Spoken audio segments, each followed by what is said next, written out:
স্বৈরাচারের বিরুদ্ধে পাওয়া বিজয়কে নস্যাৎ করার অপচেষ্টা চলছে জানিয়ে বিএনপি মহাসচিব মির্জা ফখরুল ইসলাম আলমগীর বলেছেন, শেখ হাসিনা দিল্লিতে বসে এই ষড়যন্ত্র করছে। একটি নিরপেক্ষ নির্বাচনের মাধ্যমে দেশে গণতন্ত্র ফিরিয়ে আনার আহ্বান জানান তিনি। সোমবার রাজধানীতে আলাদা অনুষ্ঠানে একথা জানান মির্জা ফখরুল। এদিকে স্থায়ী কমিটির সদস্য আমির খসরু মাহমুদ চৌধুরী বলেছেন, পাচার হওয়া অর্থ দেশে ফিরিয়ে আনতে বাংলাদেশকে সহায়তা করার কথা জানিয়েছে ইউরোপীয় ইউনিয়ন। হাসানুল শাওনের রিপোর্ট। জাতীয়তাবাদী স্বেচ্ছাসেবক দলের ৪৪তম প্রতিষ্ঠাবার্ষিক উপলক্ষে শেরে বাংলা নগরে বিএনপির প্রতিষ্ঠাতা শহীদ রাষ্ট্রপতি জিয়াউর রহমানের মাজারে শ্রদ্ধা জানান দলের মহাসচিব।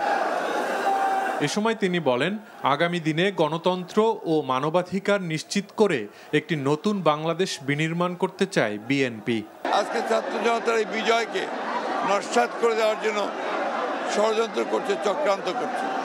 তারা বিভিন্ন অঞ্চলে গোলযোগ সৃষ্টি করে আমাদের দলের নেতাকর্মীদের উপরে অন্যায়ভাবে আরোপ সৃষ্টি করার চেষ্টা করছে। আমরা পরিষ্কার ভাষায় বলতে চাই, আমাদের দলের কোনো নেতাকর্মী কোনো রকম কোনো এই ধরনের ঘটনার সঙ্গে জড়িত নয়। জাতীয় প্রেস ক্লাবে এক আলোচনা সভায় মির্জা ফখরুল বলেন, দেশ দ্বিতীয়বার স্বাধীন হলেও এখনো স্থিতিশীলতা আসেনি। সব ষড়যন্ত্র উপেক্ষা করে দেশে গণতন্ত্র ফিরিয়ে আনার আহ্বান জানান তিনি। আমাদের বুকে রক্তের মতো দিয়ে যে স্বাধীনতা আমরা পেয়েছি, সেই স্বাধীনতাকে আমরা বিরস্ত হতে দিতে পারি না। এক ফাঁসিবাদ গেছে, আরেক নয়া ফাঁসিবাদ আমরা আমদানি করতে পারি না। আমি এদিকে নয়া ফাঁসিবাদ বলি এই জন্যে যে ওই আওয়ামী লীগ আজকে দিল্লিতে বসে ষড়যন্ত্র করছে যে বাংলাদেশের এই বিজয়কে ভণ্ডুল করে দিতে। আমি জোরের সঙ্গে বলছি। অন্যদিকে সোমবার বিএনপি চেয়ারপারসনের গুলশান কার্যালয়ে ঢাকায় নিযুক্ত ইউরোপীয় ইউনিয়নের ভারপ্রাপ্ত রাষ্ট্রদূত বার্নার্ড স্প্যানিয়ের সাথে বিএনপির সিনিয়র নেতারা বৈঠক করেন।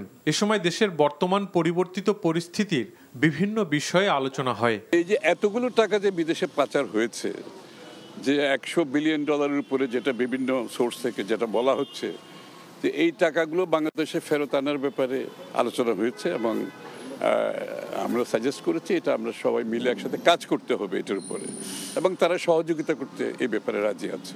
বাংলাদেশের সাথে ইইউ রাষ্ট্রগুলোর সহযোগিতা আরও বাড়ানোর বিষয়েও বৈঠকে আলোচনা হয়েছে বলে জানানো হয়। Hasanul Shaon, NTV news, Dhaka.